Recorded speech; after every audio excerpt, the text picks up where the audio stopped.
Sis, do you have daddy issues like myself and lots of unresolved traumas as a consequence? Do you go out seeking love from men, jumping from relationship to relationship, but never truly finding rest? And when these relationships break down, which they usually do, you end up feeling a sense of rejection in the same way you felt from your father at one point in time? Do you feel insecure when around the opposite gender? Are you crazy and obsessive over boys? You don't understand, you love boys so much? Or you're the complete opposite, you hate men, want nothing to do with them, you resent them, and you have this skewed perception and vision of them as a result of how your father may have treated you in the past? Do you have problems keeping relationships with people, as in strong, like beyond acquaintances, strong, meaningful relationships? Either you cling on too tightly or attach so much, which pushes them away, or you detach yourself too much completely, which also pushes them away. Do you reject yourself before others can reject you? Are you scared of being married one day or having children or anything like that? Well, these are just some of the many signs of people that have daddy issues. So let's talk about it. Bring your grandma, bring your mom, and any other woman in your family who has daddy issues, or at least you think you do, because I know there's a lot of women, especially an older generation, who have daddy issues and they don't even know it. So get them to watch this video with you. Sit back and relax. I fully got my blanket and everything so that we could feel like a FaceTime sleepover. So I'll first talk about my relationship with my dad and how we got to this point. Growing up, I was a proper daddy's girl. I loved my dad so much. He was my everything. He could do like literally no wrong at all. So I did grow up in a 2-parent household initially, with my mother and father married. The one thing I will say about their marriage, my father was adulterous throughout their entire marriage, which also links into the daddy issues, I believe, but that's a story for another day.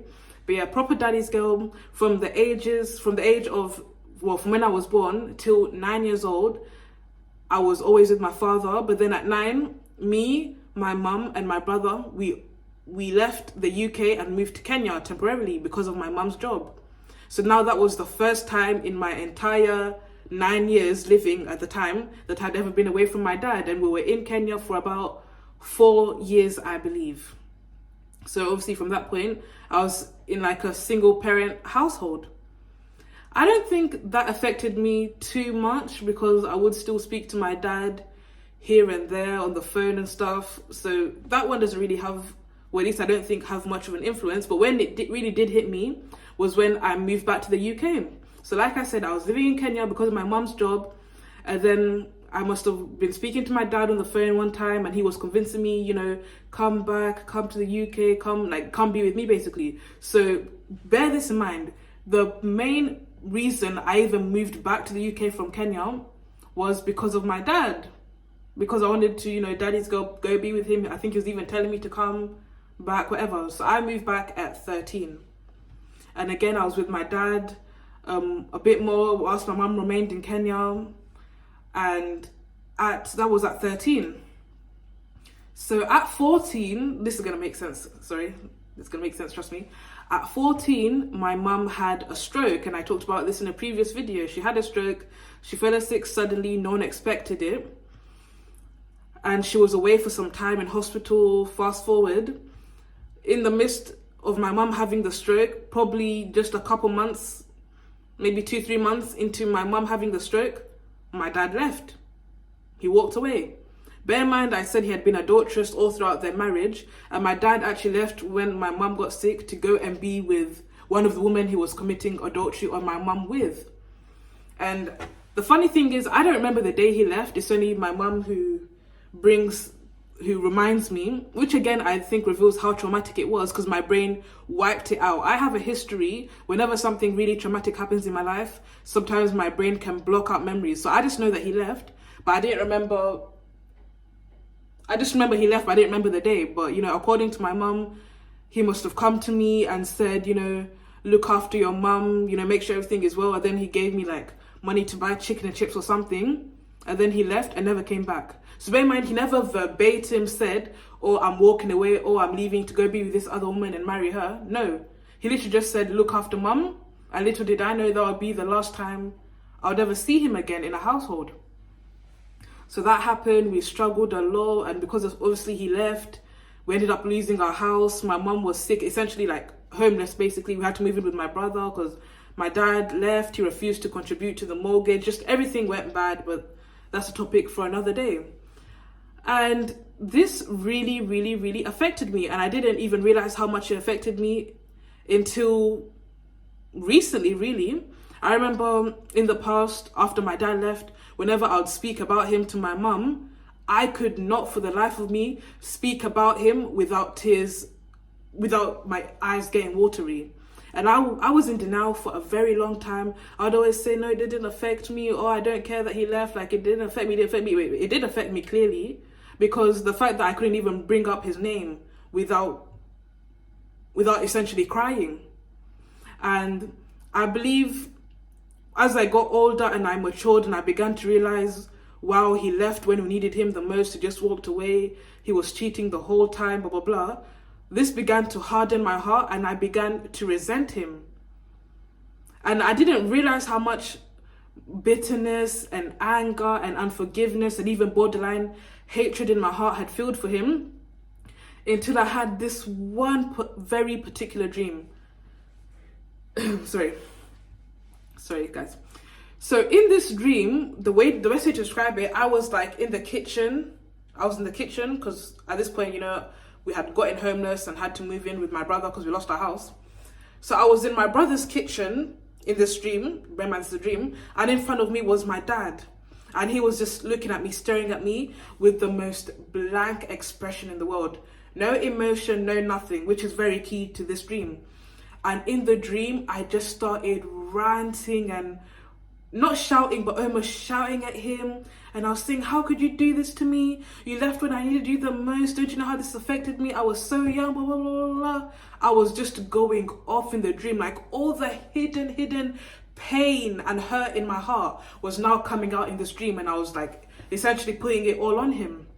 And in the dream, it didn't affect him at all. He didn't care in the slightest.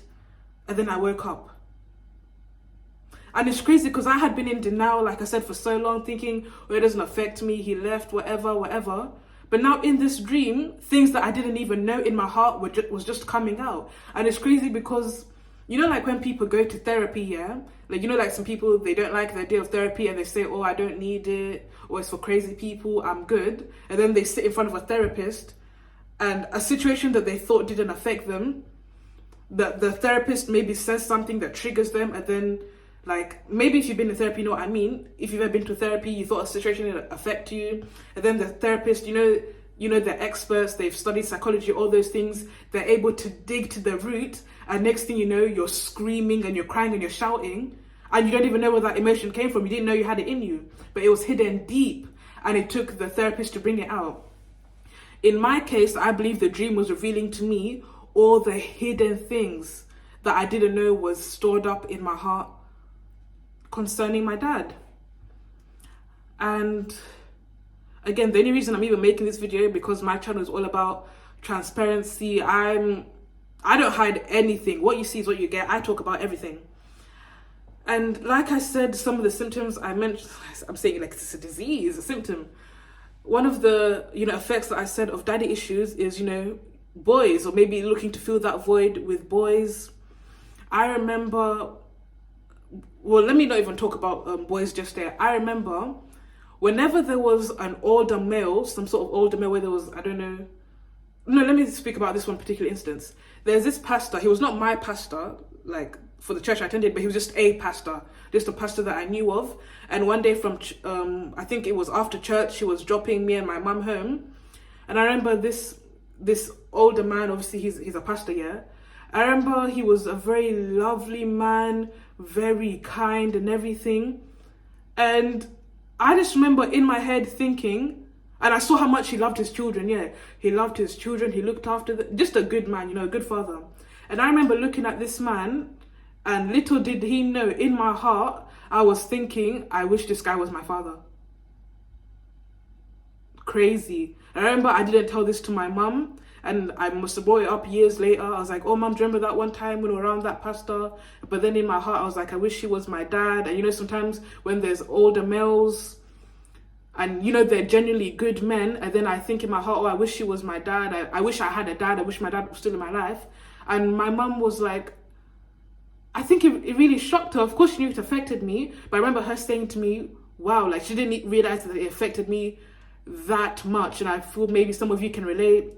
For me, it was looking at older men who, like good older men, and wishing like they were my dad, or like when I'd be in public and I'd see daughters with their dads.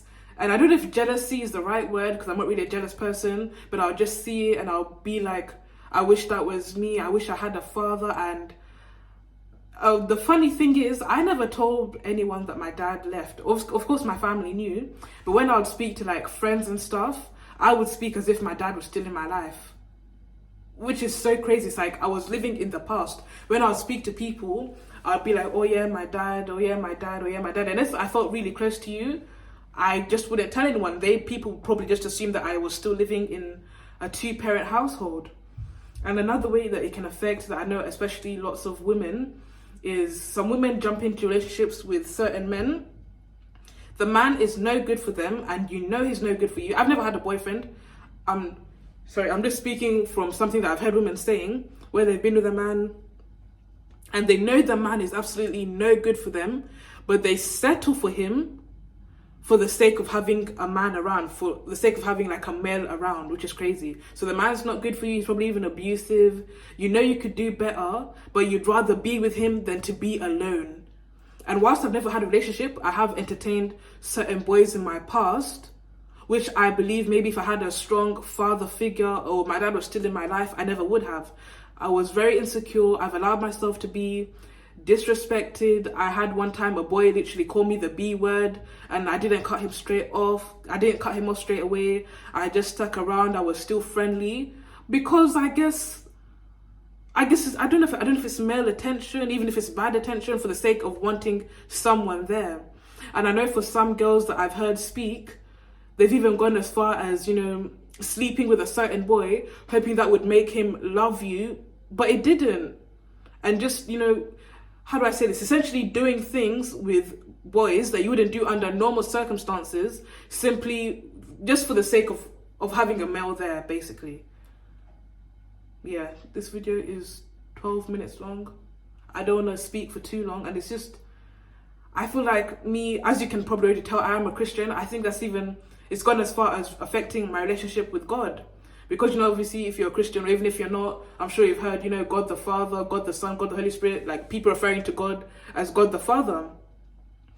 And I noticed when I would, pray and trying to grow closer to God, I would find it, and I still do actually, find it very difficult to refer to God as Father, God the Father. I feel like my relationship with my, earthly father, biological father, has affected my relationship with God. Because I feel like a man in your life is almost meant to be like I don't know if representative is the right word. He's meant to be like the first example you can get, like a father. But because my father, the way things worked out with him, now when I'm trying to think the idea, when people tell me, God is a good God and he's a God to the fatherless, and even if your father rejects you or abandons you, God will be there. But I generally find it hard to see God as a father, because I don't have my father, so I don't have any sort of physical reference that I can relate to, and I know there's other people who, due to daddy issues and other sorts of things, it's even affected them being close to God, because it's like, I don't even know where I was heading with this video. I just wanted to open up. I wanted to reach the girls who can relate. Please comment down below how you think daddy issues have affected you. Do you find yourself attracted to older men? Do you stick around and allow certain disrespect from males because you'd rather be with them than to be alone? Again, the topic of marriage. I would really want to be definitely married and have children one day, but part of me is a bit scared, because I think in my head, and this is just as open and vulnerable as I can be, God forbid, what if I end up with a man like my father? Like, I don't want what happened to my mom to happen to me. As much as I would love to be in love one day and get married and do all those things, there's a great sense of insecurity and fear. Because what if I end up with a man who does to me what was done to my mother? What if he abandons me? What if he cheats on me? And I know all men don't cheat, all men don't do whatever, but because that's all I saw growing up, it skewed my vision. You know? It's just a lot. But I want you to know that, especially in my life, I believe that everything happens for a reason. As sad as this whole situation may have been, I believe it happened for a reason. I think, as crazy as it may sound now, I think it was for my good that my father left. I really do. Because like I said, he was committing adultery. My mom, there's a lot of, not physical, but, you know, abuse and everything going on in that household. I think it was even for my own good, for my own sake and peace of mind that he's not there. Because not everyone has loving fathers, you know? And sometimes it's best that he leaves, and some people, you love them at a distance, than for him to be so close with you and in your life, and it's just nothing but chaos. But I just want you to know it's going to be okay. Not every man is like your father. Not every man, if your father maybe abandoned you, that doesn't mean every man is going to abandon you. If your father was abusive, doesn't mean every man is abusive. There's good men out there. And as much as I do have that insecurity within me, because I know there's good men out there, part of me in my head, I've been thinking, the day I do maybe start courting, dating, and preparing to get married and stuff, one of the key thoughts that was in my head is, Maria, I have to marry a good man. I hope I have to marry a man truthfully the opposite to my father. I want a man that doesn't remind me of my father in the slightest, which I know is really bad, and because it just shows that I still haven't healed from my trauma. But I just think to myself, I don't want my children to go through what I went through. I don't want them to have that insecurity. I don't want them to be abandoned. Like, I probably even think about my children my future children more than I even think about myself. Like, God forbid anything happened and maybe the marriage didn't work out. God forbid, I'm just speaking metaphorically. But I would say at least let my children have that relationship. I want my children to grow up with an active father in the household who can instill confidence in them, and just, you know, yeah. I was gonna go on and on, but if I do that, I'll probably be on camera for like an hour. I love you girls. It's gonna be okay. Your father may have left you, abandoned you, but I would say try to forgive him if you can. And if you were like me and you started wishing, oh, I wish I had a different dad, or I was born into a different family, or this and that, just the only thing I will say is, even if your father was maybe horrific to you, maybe throughout your whole life, maybe if there's anything to be grateful for, at least he created you. I don't know if that makes sense. Like, even if, sorry, that was a chair. Be grateful, like, I don't know how to say it. Maybe your father's only purpose was to bring you into this world. Like, even if he left you, he abandoned you, he wanted nothing to do with you. If it wasn't for him, you wouldn't be in this world. And you're here, you're a blessing, and maybe you can be different, you can break the curse, and you can find better. Things can just get better. It will get better. It's going to be okay. Let me just stop it here because I really feel myself about to start rambling. But yeah, love you girls. We'll be all right. We're going to heal from these daddy issues, get therapy, pray, read the Bible, do whatever you need to do. Goodbye. Hey guys, please excuse the lighting. I just wanted to add one more thing that I forgot. I noticed that I started really resenting my dad, and the daddy issues had kicked in when I started finding it difficult to refer to him as dad. Like, whenever I talk about him to my mum and stuff, I'd always say his last name, refer to him as his last name, because I don't know, I just find it really difficult. Like, you left, you did all those things. Like, even seeing him as a father, as my dad, is difficult. Like, yeah. I don't know why I felt the need to add that. Maybe one of you can relate. Okay, now it's the end of the video. Bye.